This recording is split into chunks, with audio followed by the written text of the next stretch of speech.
Hi there, this is Dr. Evan O.S.A.R. with the Institute for Integrative Health and Fitness Education. Welcome to this edition of Integrative Movement Insider. Happy Monday.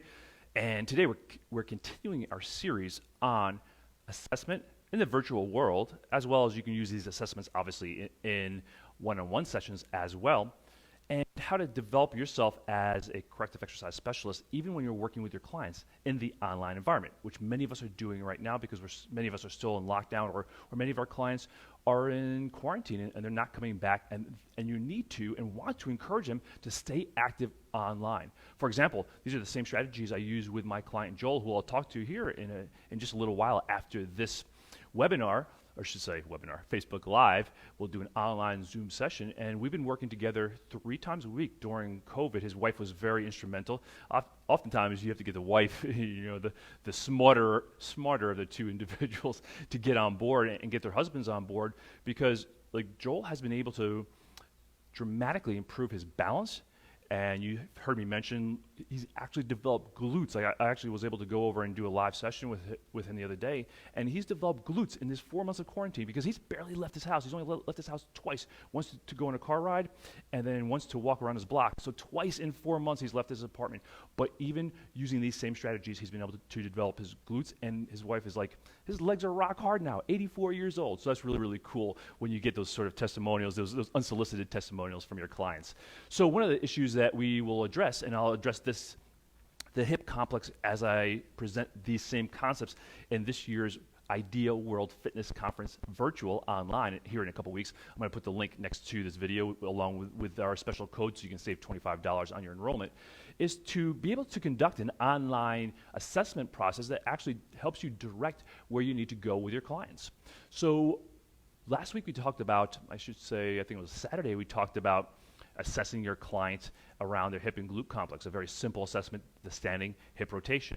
Another easy assessment to do is standing single leg stance assessment to see how well your client is aligning and loading themselves in single leg stance. And again, it's not very practical per se because rarely is your client ever standing in single leg stance or single leg support. However, it does give you an idea of what your client is doing as they load up onto single leg and how well they align and control their lower extremity as well as their thoracolpelvic cylinder, the rib cage over top of the pelvis, on single leg stance.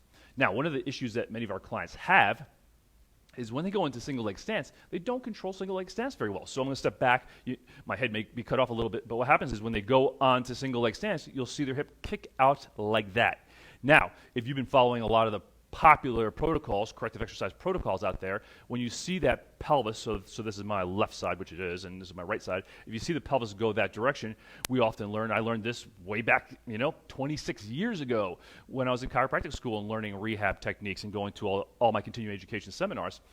You have tight adductors and weak hip abductors, and after 21 years in practice, rarely do people just have tight adductors and weak hip abductors.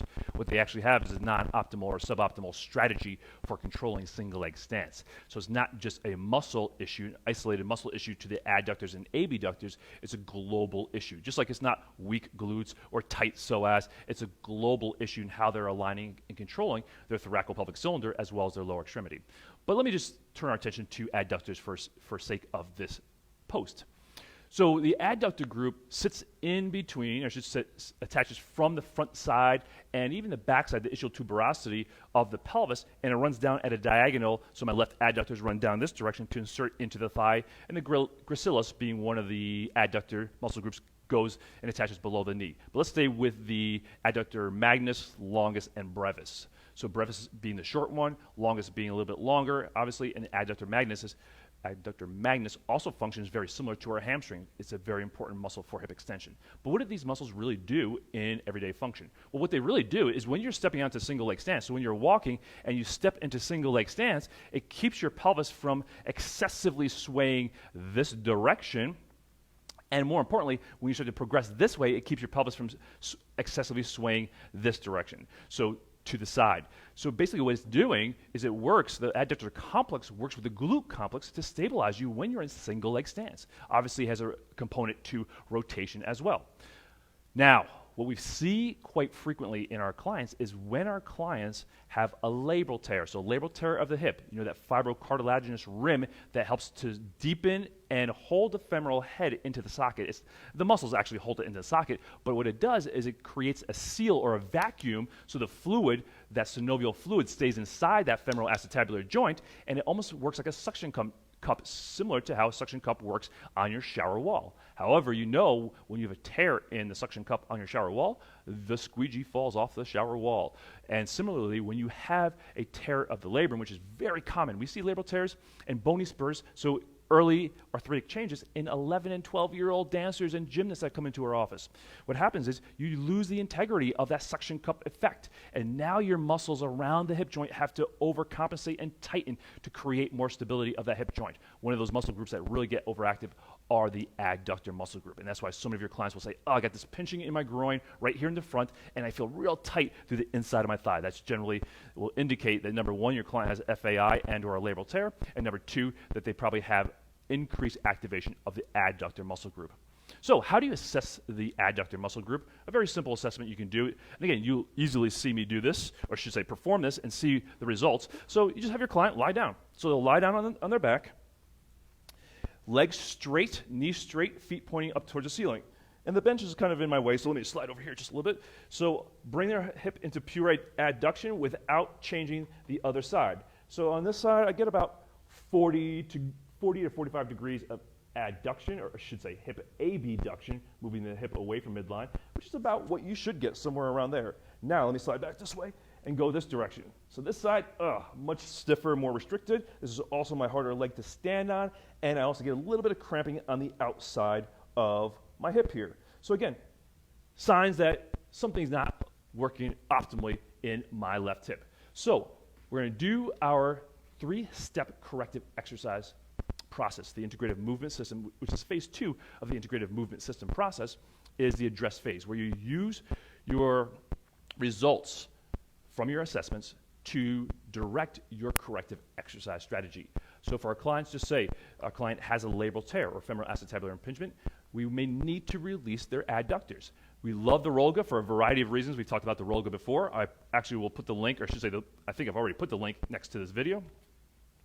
You can get a Rolga, free shipping and handling, no charge for that. Just reach out to Rusty at rolga.com, R-U-S-T-Y, at rolga.com, R-O-L-L-G-A, free shipping, and they'll give you a great deal. Just put O.S.A.R, my last name, in the email, and they'll get that right out to you.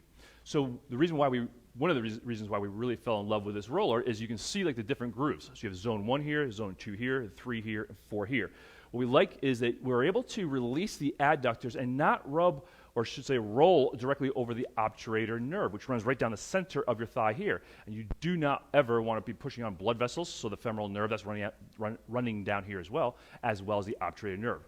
So this allows us to release the adductors and also get a lengthening process of the adductors and not press on that nerve. So what we'll do is we'll have a client lie here, and then they'll put the roller starting at the knee here, just like that. So you can see I have a little bit of hip abduction and hip flexion, and now I can slowly release the adductors and find a spot. So nothing yet, and then as I get closer up towards the attachment, a little bit more there. And if you feel nerve tension at all, just back up or slide off, or just move your hip just a little tiny bit.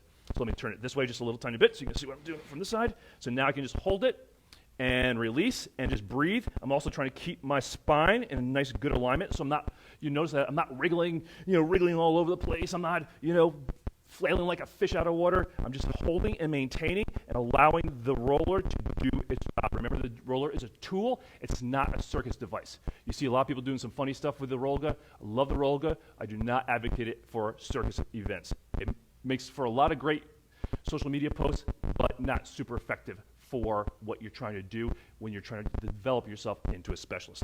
So again, I'll just go up a little bit further now. Yep, this good spot right there. Again, I'm getting a little bit of lengthening as I'm getting my myofascial release.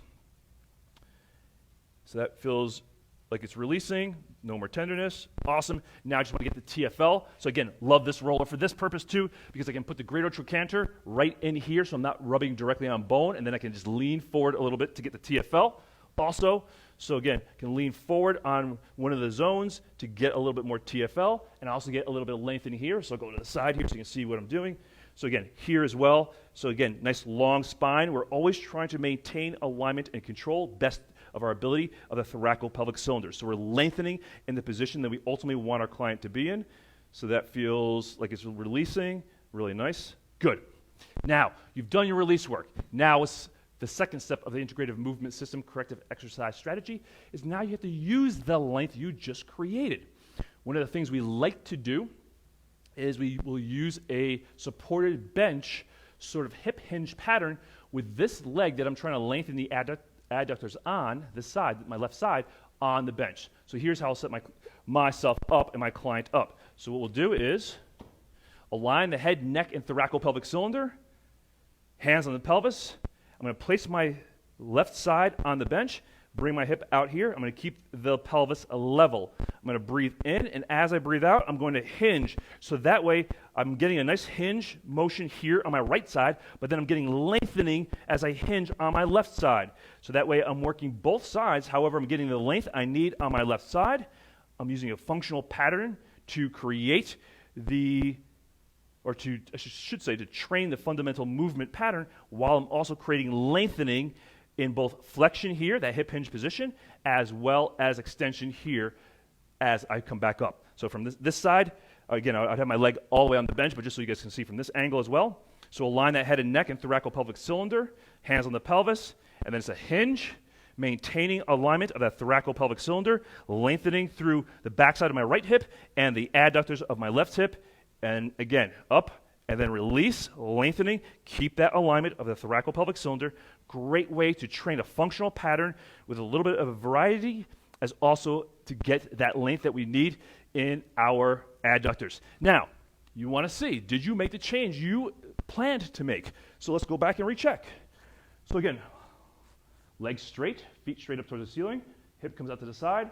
That side feels about the same, about maybe even a little bit better, 45 degrees. And then the other side, much better. Now I'm almost at 45 degrees on this side, a lot less cramping and pinching on the left hip. And let's see if I made a difference in my single leg stance, because this is generally my harder side to stand on. You can't see my head, but right side, very easy. Left side is usually more challenging. That feels a lot better as well. So again, this is the value and the importance and how you can use specific corrective exercise process.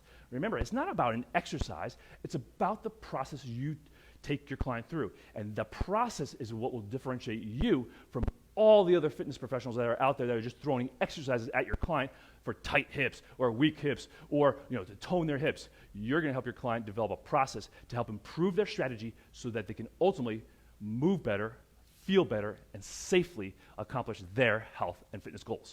So I'm going to invite you to join me at Ideal World Fitness virtual event here on August 21st and 22nd. Mary will put the code next to this Facebook post or wherever you're watching this. Feel free to join us. Myself and 29 of my colleagues, we will be doing a 2-day live virtual workshop to help inspire greatness in you so that way you can be the leader for your clients and attract more individuals that need, want, and will pay you for your expertise. If you have any questions, feel free to put them next to this video. I'll answer every question except for what's wrong with me, what can I do about it?